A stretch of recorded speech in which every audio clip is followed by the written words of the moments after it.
If you're a first-time buyer, you might choose to buy a used device to gain experience using one and learning what you really need and appreciate in a device.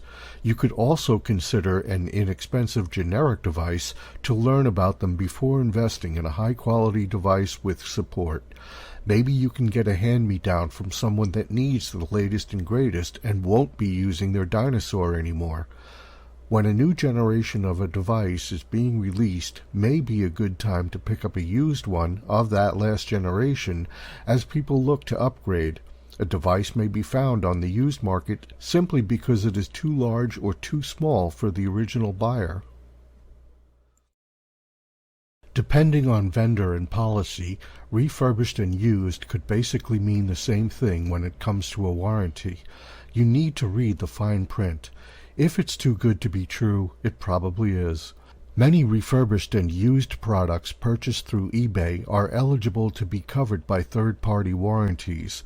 If you buy a device from someone on eBay, you can usually purchase insurance for it. An example is the Square Trade warranty. Be aware that the insurance can get very expensive when you consider device cost and depreciation over the term of the insurance policy. Smartphones and tablets depreciate quickly because of rapidly changing technology.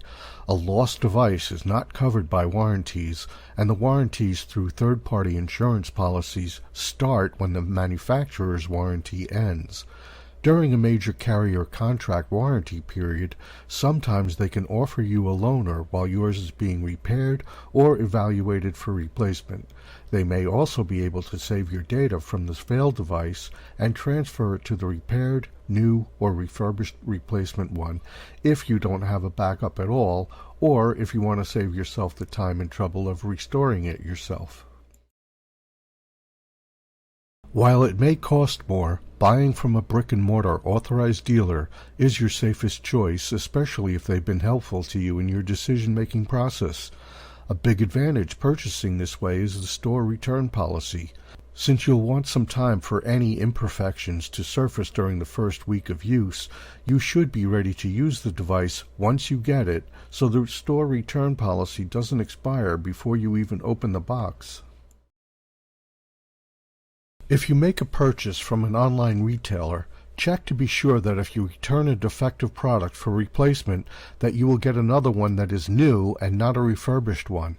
The same is particularly true if the retailer doesn't accept returns and you have to deal with a manufacturer directly for warranty service.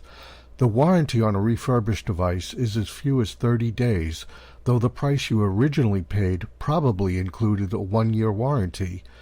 If you can, you should consider returning a defective product to the online retailer, getting a full refund, and making your purchase of the same or a different product again. If you're rough on devices, you may not mind starting with one that's in a less than perfect cosmetic state. That is to say that if you were to buy a brand new one, and by the end of the first day you could expect it to be scratched up, maybe you wouldn't mind starting out with one that has a tiny scratch on the back, but will cost you less than a new perfect one. What's really important is that it's fully functional. You may want to buy a warranty with it as long as you don't, considering depreciation and wear factors, end up spending more overall than it would cost brand new.